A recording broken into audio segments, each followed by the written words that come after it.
Music has gone through many eras over time, from the Baroque to the Classical to the Romantic period. Each period was defined by certain methods and instruments used by composers to create a piece and certain sounds that were intended to please the royal courts, other musicians, or the higher classes of the common folk.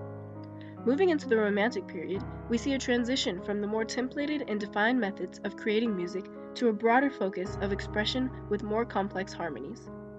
Based on the article Characteristics of the Romantic Era Music from MUS, author Dr. Justin Wooldridge explains that Ludwig van Beethoven's works formulated the base and inspiration for much of the work created in the Romantic period.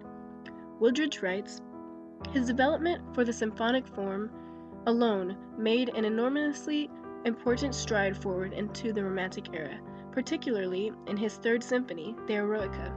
The notion of heroic struggle and the eventual triumph of the spirit of man increasingly become central wells of inspiration for successive generations of Romantic composers." In Germany specifically, there was an artistic movement that started in the 1760s as a response to the Age of Reason and the Enlightenment, known as Sturm und Drang. From this movement came many well-known composers of the Romantic period, for example, Franz Schubert and Clara Schumann. Many male artists during this period received a lot of attention, but many of the female artists have been overlooked. To understand the different attention female and male composers received during the Romantic period, we will dissect the works of Clara Schumann and compare them to the works of Franz Schubert. Clara Schumann was a well-known composer and pianist from the late Romantic era. She was born as Clara Wieck on September 13, 1819, in Leipzig, Germany. When she was younger, she was considered a child prodigy on the piano.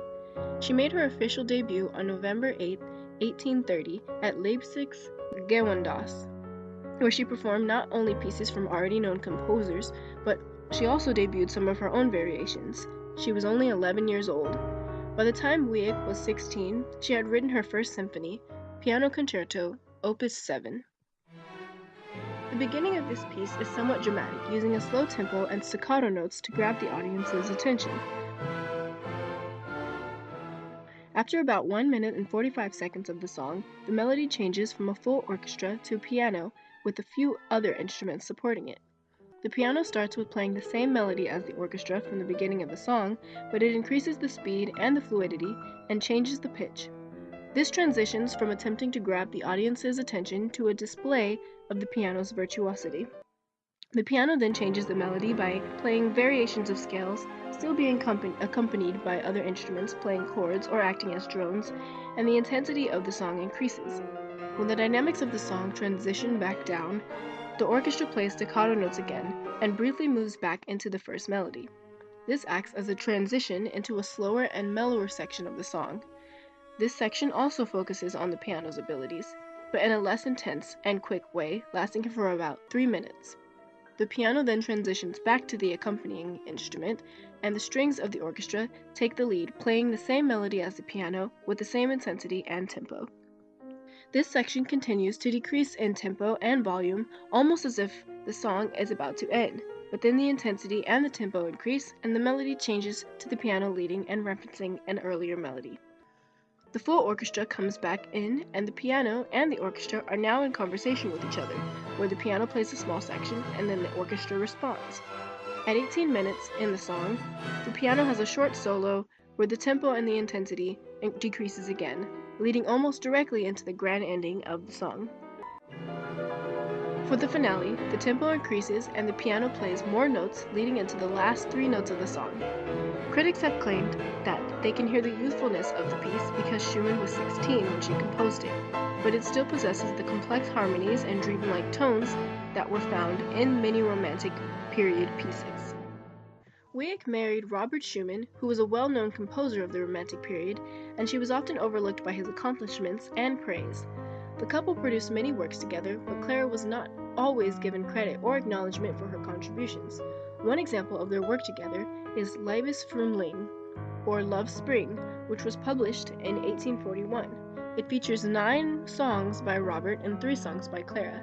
Her pieces were more popular with the public than his were, but many people refused to believe the pieces were not written by Robert. In this collection of works came the song Lebens du Unschönheit.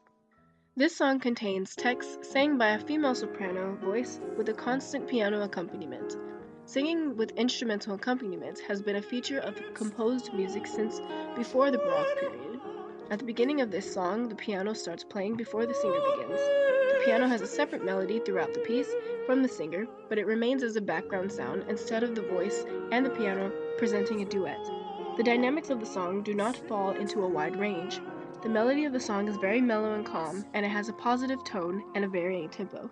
The tempo of the song does not change drastically, but when the singer increases her volume with her higher ranged notes, the piano plays faster and more notes to emphasize the words being sung. When the singer begins, she eases her voice in to maintain the calamity and peace of the tune. She sings a lot of long notes, and her pitch alters in between flat and sharp notes. Positive polyphonic melodies accompanying a solo soprano voice was common in the Romantic period. Claire Schumann was often overlooked for her compositions, especially after she married Robert Schumann, but her music was well respected later on. Women did not get as much attention or credit as male composers throughout history, but themes of the Romantic period were beginning to change that. Another recognized composer from early on in this era was Franz Schubert. Franz Schubert was born on January 31st, 1797 in Vienna, Austria. He began his music career when he was a child. He played the violin, piano, organ, and had an excellent voice. His compositions bridged the classical period with the early Romantic period, and he was heavily influenced by Beethoven. Schubert's first symphony, Symphony No. 1 in D major, was finished in 1813 and was heavily influenced by Beethoven's first and third symphonies. Like many of Beethoven's symphonies, the first part of this song also has staccato and direct notes to grab the attention of the audience. Similar to Schumann's piece, this symphony changes tempo and melody right after the introduction. The tempo of this section is fast-paced with many notes being played. Unlike Schumann's piece, the entire orchestra plays for the full symphony. At about 6 minutes into the piece, the introduction is repeated with the same melody following after.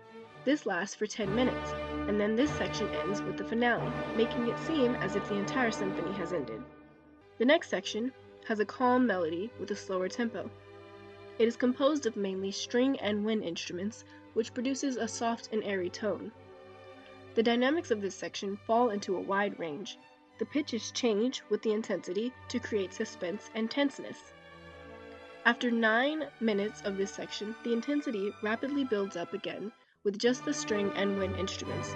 Then the percussion section joins in. The orchestra plays staccato notes again and varying scales to develop a tense but still joyous sound. This section of the symphony has a few flute solos that follow a recitative structure, where the flute plays and then the rest of the orchestra comes back playing the same melody. Leading to the end of this section, the intensity and tempo transition between soft and slow to loud and fast, but the notes remain fluid. Starting at 25 minutes of this piece, the orchestra references back to a melody heard earlier in the piece with a fast tempo and a high intensity.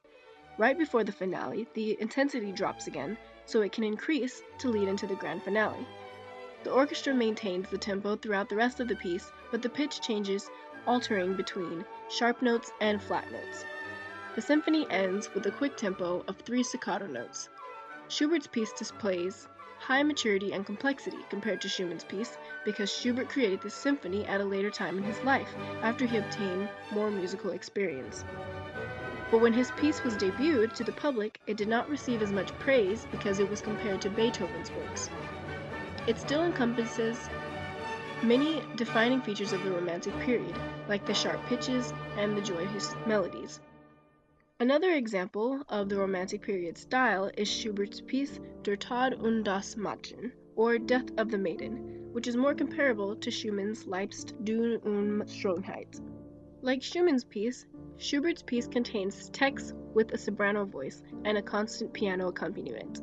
The piano plays alone at the beginning as an introduction to the song. Once the singer begins, the piano's tempo increases. Throughout the piece, the piano's intensity, pitch, and tempo transition to mirror the purpose of text. The singer portrays a young maiden, singing higher and quicker notes to resemble youth and excitement or fear. The piano also plays higher notes at a faster pace.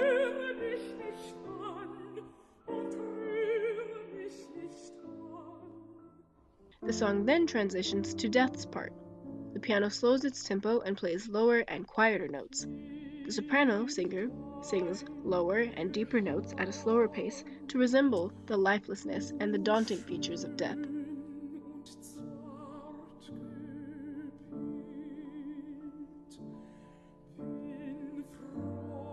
The maturity and praise of this piece is not significantly different from Schumann's piece because Schumann was further into her musical career. However, because this piece was debuted along with 9 pieces of her husband, she was not given the proper acknowledgement for the creation of Leibniz Du und Schönheit.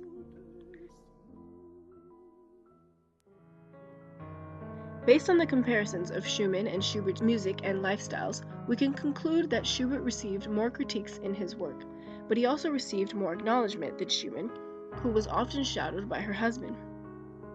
Schubert received a lot of attention during his career, possibly due to his constant admiration and imitation of Beethoven's works. He was also a solo composer and did not collaborate with other artists, while Schumann was occasionally left out of praises for her work because of her collaborations with male artists, specifically her husband, who was considered the champion of music during the Romantic period.